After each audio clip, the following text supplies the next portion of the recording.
So I see that last week the Schleg Daddy actually took some time out of his busy schedule to actually sit there and watch and review the weekly NXT TV show, which, let's remember, is only an hour. But I can only really help but laugh, if I'm honest with you, because it's not really a question of, are these reviews going to be any good or not to me? It's a question of, when will he stop reviewing it? When will it get to the point where he just realizes that there's no point in reviewing it because the master NXT reviewer is already here? I wonder how long that'll take for him to live, but I guess his ego will get in the way, and he probably won't realize that for quite some time. Try doing these reviews every week, same day, for over 2 years, brother.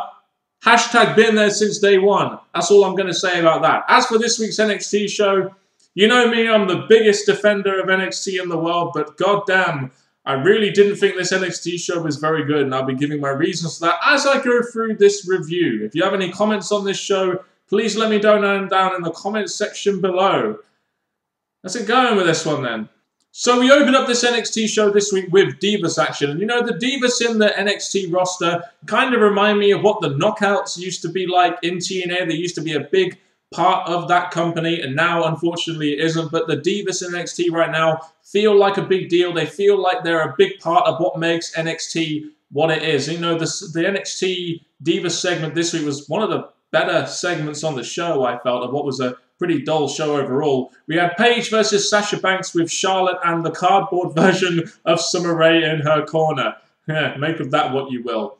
Probably Summer Rae is actually probably thinner than cardboard. That's all I'll say. And I will say this about Sasha Banks. When she first came into the NXT roster as a babyface, she was a decent performer, I felt. And when she turned heel, onto a line with Summer Rae to be the, BFF thing, she was kind of awkward as a heel, but she's definitely improved a lot as a performer, especially as a heel, since she first turned, 6, 7, 8, 9 months ago. She just needs to improve her acting. But then again, a lot of Divas on the NXT roster need to improve their acting. So she's in a big group, isn't she, there? As for this match, it was pretty solid Divas action, I felt. Not as good as some of Paige and some of Sasha Banks' match, I felt. But Paige got the win with her new submission finisher, the one which she used on Emma, because the Paige Turner didn't get the victory on NXT Arrival. Looks like that will be her submission finisher going forward. And I must admit, looks damn painful. I'd love to be in that submission finisher, but it does look damn painful. That's all I'll say. And I'm not very flexible.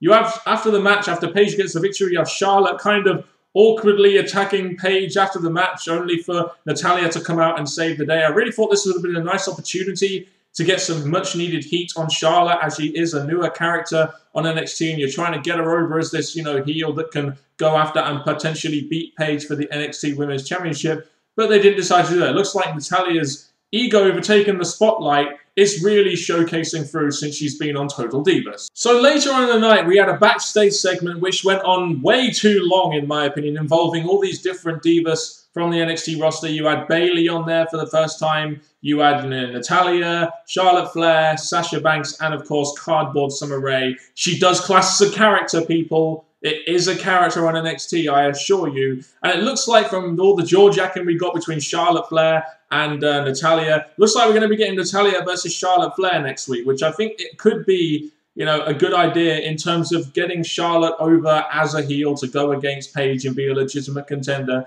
if they are indeed going to have Charlotte get the victory, which does make Natalya coming out to save Paige make a bit more sense, in my opinion. And with both their, with both families, being kind of big in the wrestling industry, Natalya related to Bret Hart, Charlotte Flair being Ric Flair's daughter, there's a lot of history and a lot of story they can really touch on here, which, can make this match at least seem important. They've done at least a decent job in the opening segment and in this backstage segment to set that match up for next week, which hopefully Charlotte Flair will go over in and they'll try and establish her as the #1 diva heel in NXT right now. So on NXT Arrival, we saw the NXT Tag Team Champions, the Ascension, defeat Scotty 2 Hotty and Grandmaster Sexay, aka Too Cool. Unfortunately, that's probably the best it's been for the Ascension for quite some time now, because generally on the NXT weekly TV show, they generally face 2 jobbers, because NXT don't really have that many tag teams. They did at one point face the Wolves, but now they're in TNA.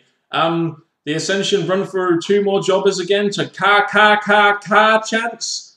So I guess they're kind of like birds now. I don't really know. You've got to find it funny, though, that one jobber tags in the other jobber, and he really obviously doesn't want to get tagged in because he knows that the Ascension are just going to maul through him, and that's exactly what they did. And, you know, like I said, the Ascension is a really good gimmick, in my opinion, a very interesting and could be quite a compelling gimmick. It's just a shame that all they're doing is running through jobbers right now, and they've got no real competition, which kind of devoids them of interest somewhat.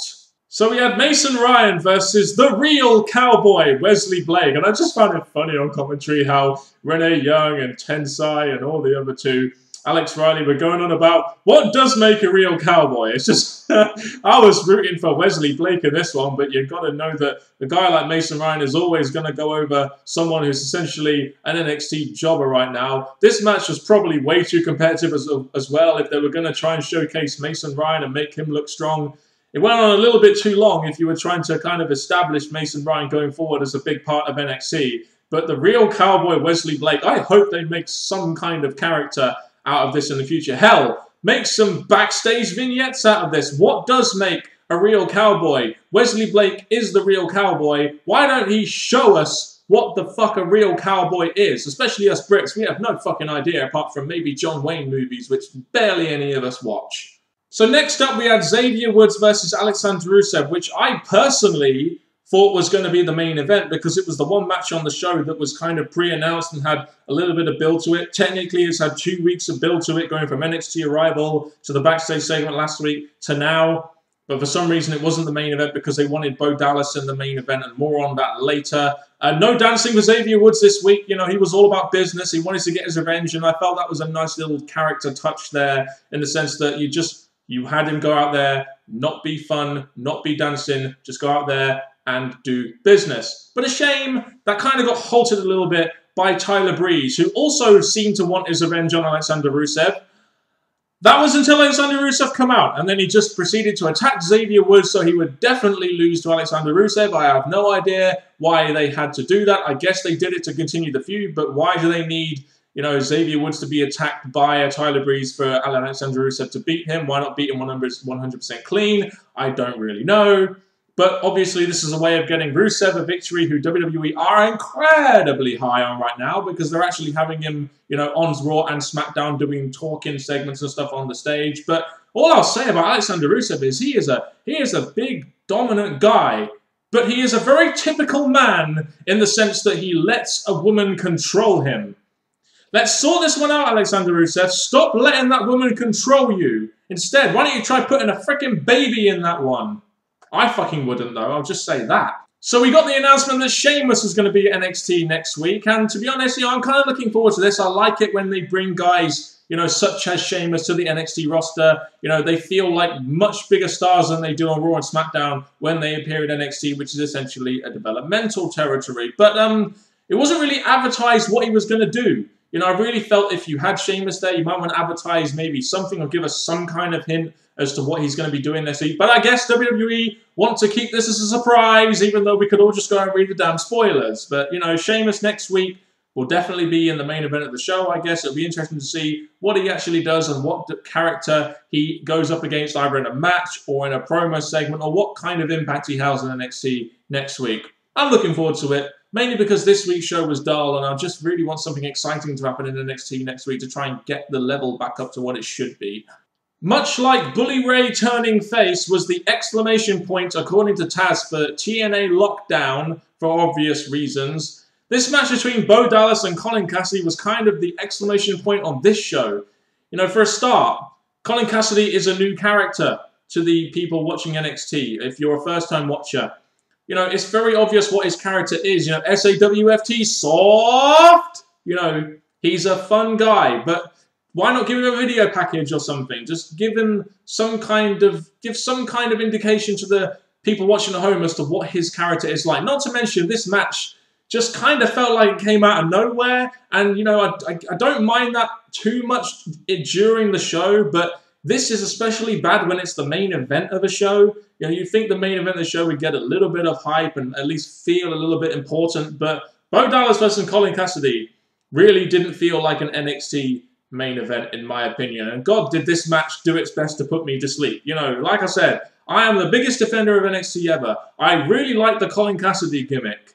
And I do also like Bo Dallas's character as well. But this match just did not do it for me. I really just wanted to fall asleep in this match. And, you know, Bo Dallas gets the victory, as he should do, you know, simply because of the fact that he's going to be going up against Adrian Neville again in 2 weeks' time for the NXT Championship, and they need to give him wins, you know, as he goes back to, you know, cashing in his rematch clause, etc.